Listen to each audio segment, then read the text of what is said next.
Asalaamaaleykum mbokk yi ñuy seetaan ci seen émission micro Guédiawaye ñu ngi ci ay élection tey nag ñu ngi fii ci mairie ville bu Guédiawaye fas yéene seq waxtaan ak kii di l'ancien maire Cheikh Sarr ñu bàyyi leen nuyoo ak mbokk yi ñuy seetaan waaw maa ngi nuyu ñi ñu seetaan ñëpp ku nekk sa tur ak sa sant di leen jaajëfal ci interview bi nga xam ne dañ ko def ñaan yàlla li fiy jógee nekk amal njëriñ parce que nu Guédiawaye mais amal njëriñ ñëpp ñu koy seetaan. Vous êtes le chargé des opérations électorales mën nga ñu ci expliquer tuuti par ça français. waaw je suis le directeur des opérations électorales au niveau du département de Guédiawaye. Au niveau de la ville, je coordonne la commission qui regroupe les chargés des élections, les directeurs des opérations électorales au niveau des communes. Et notre rôle, évidemment, c'est de gérer les opérations électorales. Je veux dire, depuis en fait la confection des listes, et nous allons continuer jusqu'à la proclamation des résultats. Donc aujourd'hui, on vient de terminer un séminaire de formation pour les mandataires, parce que c'est toutes les étapes donc, du vote que nous devons prendre en charge par le biais de notre statut de plénipotentiaire départemental. C'est-à-dire ci tënk mooy maanaam lépp lu ko dalee ci confection liste yi. waaw bi ñuy defar liste yi ba léegi. ñun ñoo ciy liggéey ñun ñuy woowee chargé des élections wala directeur des opérations électorales ñoo defar liste yi déposé ko ñun ñooy suivre processus bi ñun ñooy wax ak préfet ñun ñooy wax ak sous-préfet. te bu soobee yàlla ñun ñooy désigner ñi wooye mandataire yi ak ñi représenté dans les bureaux de vote donc ñun ñooy topp processus bi daal incha allah rabbi ba résultat yi génn. bon ci lu gàtt rek seen liste amul benn lu ñu rejeté fii. waaw am nañu sant yàlla bu baax ci département bi muy 5 communes yi ak ville bi amuñu benn liste bu ñu rejeté parce que nag jëloon nañu le soin ñu former nit ñi parce que liste dañ koy defar en respectant le code électoral. code bi moo wax liste bi lii la war a am lii waru ci am yàlla def na nag ñun jotoon nañ ko jàng waxtaane ko en tout cas gëm nañu am na lu ñu ci maîtrise woon moo tax bi ñu defaree suñu liste muy commune yeeg ville bi vraiment benn amu ci problème ñu accepté leen directement même si nag il faut le dire am na ay yenn correctif nga parfois nga war a bindal kenn commune Ndiarème nga bindal ko commune Médina Gounass ci liste bi mais bu loolu weesoo vraiment li bu weesoo quelques erreurs matérielles te yu bëri wuñu woon sax vraiment on n'a pas eu de problème pour defar suñu liste yi nga xam ne moo nekk ci commune yi ak ci biir. ma ñëwoon ñu tuuti rek ci seen bilan d'une manière générale. waaw non xam nga bilan Aliou Sall dafa yomb def xam nga il a choisi un slogan tout ne lu ne fàng kenn du ko jeex c'est la vérité moi je suis maire sortant xam naa lan laa fi bàyyi woon 2014 xam naa 2021 diggante 7 ans yi amul domaine bu mu laal mais éducation dafa nekkoon li nga xam ne da ko def priorité. waxuma la salle yi mu tabax waxuma la fourniture yi muy joxe mais dem na ba ci inscription série scientifique yi ak technique yi moom mu ciy dugg di dimbali nit donc loolu li nga xam ne waa Guédiawaye sant nañ ko rarement ngay dugg ci kër te gisuloo kay yi nga xam ne en fait mairie ville moo leen ko jox après mu boole ci am ay ambition yaatu dina continuer liggéey ci éducation même ambition yi nga xam ne quoi Guédiawaye dina nekk benn cité bi nga xam ne ku bëgg a jàng di nga jàng te boo jàngee di nga am condition de performance yi nga xam ne di nga am résultat bu baax. loolu déjà côté santé déjà boo duwee fii dem nañu ba am fii télémédecine mun loo ko woon imaginer en tout cas ñun bi ñu fi nekkee ba ak télémédecine mooy médecine bi nga xam ne dañ koy def à distance moom def na ci kéemtulaayu kàttanam ba loolu mën a am te ñu am ambition. Véritablement district bi nga xam ne moo dépendre ci ville bi ñu renforcer ko bokk na aussi ci élément de programme yi nga xam ne moom la c'est fonctionnel au niveau de Baudouin peut-être nag xam nga dafa siiwagul trop et ensuite foofu c'est les spécialistes qui choisissent quand est-ce qu'ils l'utilisent ou pas parce que télémédecine dispositif bi c'est techniquement en fait quelque chose de très performant parce que consulter nit à distance ça veut dire que mën naa yombal rek ne nit mën na nekk Guédiawaye ku koy consulter nekk France imagine ce que ça peut signifier. mais lu tax maanaam bijou bu mel noonu def leen ci benn communication. waaw bon xam nga nit ñi waxoon nañ ci mais c'est vrai que man je considère personnellement que mënoon nañ ko gën a développer mais xam nga nag am na benn affaire bi nga xam ne xam naa ko ci Aliou bëri na ñu fi def yi nga xam ne pratiquement campagne tax mu génne ko parce que aussi on a cet avantage là. Moi je suis le maire qui l'a remplacé. Il a des possibilités que moi j'avais pas, que les maires qui m'ont précédé amuñu ko woon mu indi ko ci Guédiawaye di ci bis boppam te am na yu muy communiquer am na yoo xam ne du ko communiquer sax. Bon maintenant je crois on travaillera à renforcer cette communication là parce que nag ñun man conseil municipal laa woon déjà au niveau de la liste aussi bi nga xam ne ville bi man maay 3e parce que parité bi def na ne Aliou moo jiitu Aïda Sow Diawara tegu ci man maay 3e donc on devrait pouvoir en tout cas li ñu jot a xam ci wàllu mairie ñu def ko à la disposition de Guédiawaye parce que j'ai l'habitude de le dire aux gens. yow daal amul benn faay daal ci bilan bi nga xam ne. non xam nga nag ñàkk faay amul nag c'est une œuvre humaine quoi loolu nit mënul def dara amul faay am na yi nga xam ne peut-être dans le domaine de l'artisanat am na lu mu def mais moi je crois qu'il faut qu'on réorganise l'artisanat de Guédiawaye ñu ngi ciy liggéey fi mu toll. parce que dañu bëri Guédiawaye c'est une ville où les artisans sont largement majoritaires. nga waxaale ci tamit d'une manière générale culture. waaw non damay jël artisanat parce que foofu artisan yaa ngi fii ñu ngi liggéey ñu ngi def ay résultats mais bu ñu leen gënoon a organiser peut-être dina gën a mën a joxe résultats yu gën. culture aussi il y a benn liggéey bi nga xam ne Aliou commencé na ko def ak les acteurs bon mais comme il a l'habitude de dire. ñaar ñett ñoo dul d'accord ñëw def manifestation nit ñi dañuy fàtte li mu jot a réaliser ba pare manifestation rek la ñuy jàpp bon évidemment comme je le dis c'est une œuvre humaine am na lu mu def li nga xam ne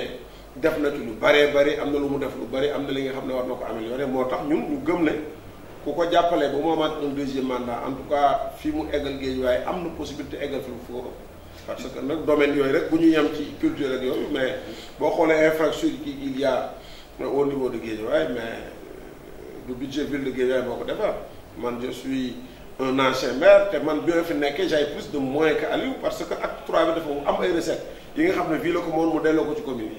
mais terewu ko en termes d'équipement d'infrastructure mu def ci liggéey bi nga xam ne vraiment bu mucc ayib. ban particularité la Aliou am ba réussir peut-être ni nga koy waxee nii mu réussir te yow amuloo ko woon. oui particularité bi c'est visible il a un carnet d'adresse bu mu amuloon d'abord budget ville munoo ci def lu bari. boo ci génnee sa fonctionnement li ci des bëriwul surtout comme naa la ak acte 3 bi ñëw dafa wàññi recette ville donc ça veut dire que bu moom carnet d'adresse am coopération décentralisée mais surtout il a des partenaires qu'il est allé chercher te loolu mën ma ko woon parce que aussi loo ci mën a wax aussi dafa am carnet d'adresse ñun bu ñu amul te loolu Guédiawaye moo ciy tirer profit ensuite que comme ni ma lay wax État central le président Macky Sall a beaucoup investi à Guédiawaye depuis en fait bi mu ñëwee en 2012 mais particulièrement depuis 2014 et loolu ci Aliou la jaar mais wax Guédiawaye ñoo ciy bénéficié wu c'est que man dama bëgg rek objectif kii nit bu la li ñuy wax ku la féete kaw ne ko njool moo ñu ëpp possibilité te yéene na ko Guédiawaye te mu ngi koy def ci biir Guédiawaye ku mel noonu ku bëgg Guédiawaye mu la jàpp. tey bu ñu doon joyantiwaat ci biir li mu liggéey durant ci magistère am lan la ñu war a defaraat bu ñu ko joxee deuxième mandat. waaw moom laa xam nga moom sax waxal na ko boppam nee naa la il va continuer à faire de l'éducation mais il veut faire de Guédiawaye c'est-à-dire xam nga boo waxee tey Dubaï ñëpp d'accord ne Dubaï c'est le business en fait qui tourne moom artisanat bi mu lay wax bëgg na fi def centre de perfectionnement c'est-à-dire on a beaucoup de centres de formation mais ñi ciy génn ñaare dafa am niveau bu ñu yem boo defee centre de perfectionnement avec des spécialités dina dem ba par exemple sur cet aspect-là nga dugal les métiers en fait de la mode à l'intérieur donc da nga ciy dugal couture dugal ci coiffure dugal ci beaucoup de domaines dina dem ba ku soxlaati lu rafet ku soxlaati lu baax nga ñëw Guédiawaye mu def ko complet beneen élément aussi man bu ma intéressé particulièrement ndax acteur là c'est la formation professionnelle ñu gëm nañu fii mu toll il faut travailler sur l'employabilité des jeunes employabilité day firndeel ne nit mën a jàng nga yóbbu ko fu mu jàng formé ko te bu formé loolu nga ko jàngal mën ko liggéey parce que nit ñaa ngi jàng naam bopp bi fees del mais boo ko génnee bopp bu fees boobu peut-être mënu ci liggéey lu bëri man je suis un acteur de la formation professionnelle parce que quand même depuis 26 ans maa ngi ingénieur formateur là bi nga xam naa ne yoon bi pour développer un pays ci formation professionnelle la ngay jaar moom aussi moom la gëm moo tax on a un partenaire privé bloc technique bi bu ñu signer convention pour mu former c'est-à-dire c'est un centre des métiers de Guédiawaye et gëm naa ne bu amee deuxième mandat kooku dinañ ko gën a renforcer on est en train même de réfléchir xaw ma parce que aussi loolu réflexion lay doon ba créer une école d'ingénieur au niveau de Guédiawaye ñun xam nañ ci dara comme je dis man personnellement c'est ma 26e année may former ay techniciens supérieurs et ingénieurs c'est vrai dans le domaine strictement technique parce que électronique la ak télécom ak yooyu mais loolu am nañu potentiel bi Guédiawaye pour ñu mën ko def donc déjà loolu c'est des chantiers qu'il faut explorer mais aussi comme il dit il voit grand. Voir grand veut dire en fait secteur bu nekk bu yokk fa le maximum et je sais qu'il en a les capacités il en a les possibilités. Sport ben on est en train d'avancer boo gisee stade Amadou Barry man nekk naa fi stade Amadou Barry ça a été fonctionnel pendant un an et demi parce que inondation da ko nangu et il fallait des investissements lourds que la ville ne pouvait pas faire. On est allé demander au ministère qui a démarré en 2013 pour nous en fait réfectionner le stade Amadou Barry. Maintenant Amadou Barry accueille des matchs de Ligue 1 terrain stade Ibrahima Boye muy terrain Ndiarème ça accueille aussi des matchs en fait de Ligue 1 de signifier que c'est des stades homologués par la fédération donc qui ont été effectivement réfectionnés. Maintenant il faut avancer parce qu'on a l'avantage d'avoir des équipes dans l'élite, dans le GFC mu ngi élite, je crois dans le handball on a aussi et dans le basket on a des équipes qui sont dans l'élite du sport sénégalais. Maintenant comme on dit dara doyul tey foo yem tey bu la yàlla may possibilité da nga koy yokkaat. On a beaucoup de sportifs qui sont dans les équipes quelle que soit discipline bi Guédiawaye la ñuy yeewoo ñooñu boo demoon ba taxawal leen des structures qui peuvent les accueillir c'est Guédiawaye qui va en tirer. Côté social. Globalement li ma la bëgg a expliquer c'est qu'il faut transformer et Aliou l'a compris le maire que ne en fait Guédiawaye ne doit pas rester une ville dortoir mais doit être une ville où nit day xëy ñëw Guédiawaye pour daan si fi dooleem wala nga dëkk fi daan si fi dooleem. Maintenant sur le plan social xaw ma lu ñu woowee social parce que xam nga acte 3 bi comme j'ai dit am na yi nga xam ne ville mënatu ko def c'est-à-dire am na yi nga xam ne doon nañ ko def les soutiens là nu ñu koy woowee secours yi am na lu ñu ko doon or acte 3 bi da ko jëlee ci ville bi delloo ko ci commune yi bon mais tout le monde sait que Aliou d'un point de vue avec ses propres moyens fait beaucoup de social au niveau de Guédiawaye c'est ça la vérité parce que man li may wax rek boo bëggee wax ci nit te mënu ma wax li nga xam ne moom laa gëm en fait du ma ko waxati. Et donc, il est déjà dans le social, même si l'acte 3 en fait a réduit les possibilités de la ville pour mu dimbale ko mais moom ci boppam mu koy def ak ses propres. naka nga gisee nag candidat yi fi ne ak yooyu yëpp yéen ak Yewwi Askan Wi ñu ngi fii ak yeneen ak yeneen naka ban jàngat ngay def ci campagne bi. waaw xam nga la particularité de ces élections mooy élection 2014 d'abord c'est la tête de liste proportionnelle qui est élue en fait maire de ville bu amee majorité. C'est-à-dire autant dañu doon élire conseil yi élire kenn ci ñoom léegi tête de liste yi nga xam ne ñoo nekk je parle de la ville tête de liste proportionnelle parce que ville liste proportionnelle donc la moom la ñuy élire maire directement au niveau des communes tête de liste majoritaire moom la ñuy élire directement loolu nag dafa changer donne bi maintenant c'est un groupe c'est vrai c'est un collectif c'est des conseils qu'il faut élire mais bii ba c'est un maire. C'est une personne qu'il faut élire pour diriger en fait la collectivité. Et nous, naturellement, il n'y a même pas de match. Aliou a le meilleur profil parce que d'abord, am na ko profil ci jàng am na ko profil ci vécu en tant que évidemment quelqu'un qui a été journaliste mais qui a été formé à l'ENA de Paris, mais aussi qui a pendant 7 ans fait des résultats au niveau de la collectivité bu ñëpp di gis. Boole ci aussi avec son avantage d'être le président de l'AMS, l'association des maires du Sénégal, mënuñu am profil en tout cas ci taxawaay bi tey il n'y a pas un profil meilleur que celui de Aliou pour pouvoir continuer à diriger cette ville. Ahmed Aïdara mi dëkk Guédiawaye juddoo fi yaroo fi màggee fi. bon ben xam nga ce débat là je crois qu'il faut le laisser parce que Ahmed Aïdara juddoowul Guédiawaye. je veux vraiment pas dugg ci débat wu personne mais moom wax na ko ju dafa toxu si man Médina Gounass laa juddoo. fi laa màgg fi laa yoroo fi laa dëkk. mais l'enjeu waa baal ma ñëw mais l'enjeu du loolu mooy c'est bien que ñu mën a am ki nga xam ne en fait comme on dit dafay juddoo wala dafay màgge mais li muy apporter moom gën am na ci solo mais Aliou est venu nous apporter ce que benn doomu Guédiawaye mënagul fay apporter c'est ça la vérité. Maintenant ce débat man Aliou man c'était mon adversaire en 2014 man maa ko tuddee woon le maire important parce que en fait li ma doon wax mooy il n'est pas comme ñun ñi fi juddoo mais dafi toog si mais comme toog si def na li nga xam man fi juddoo jot moo ko def ndax il a plus de possibilité que moom gis nga politique bu amul objectivité rek amatul sens te man ñaanuma yàlla wax lu ma gëmul ñaanuma yàlla wax lu dëgg c'est-à-dire aujourd'hui on doit être au-dessus de nos intérêts de personne, aller vers l'intérêt en fait de Guédiawaye. En tout cas c'est ça le sens de mon engagement à côté d'Ali. lu ma mën lu ma xam lu baax ma wax ko lu ma mën pour ñu def ko ma wax ko pour que Guédiawaye puisse avancer et lan nga bëggoon wax loo xam ni laaj ma muy baax rien pas particulier en tout cas daal li ma bëgg a wax ñu ngi campagne depuis longtemps sama candidat mooy le meilleur candidat démontré na ko ndaxte du ku nga xam ne en fait ku ñuy laaj loo fi jot a def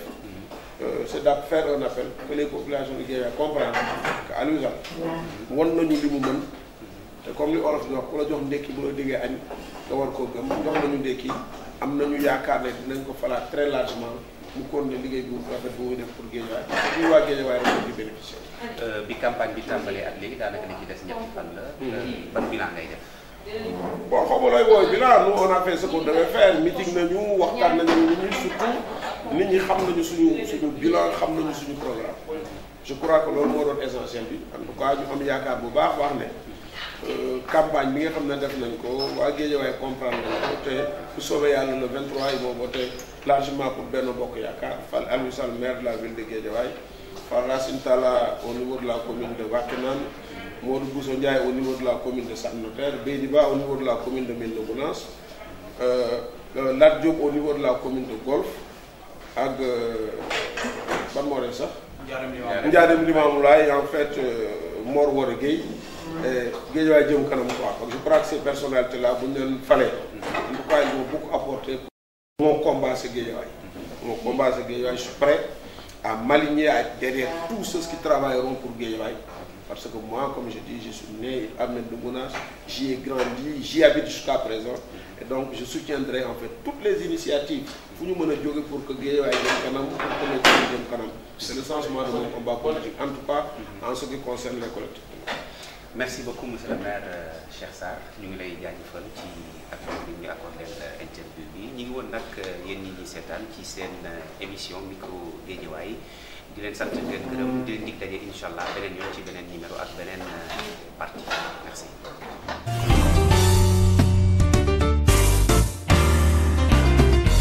ZTV 60. Le Sénégal en image.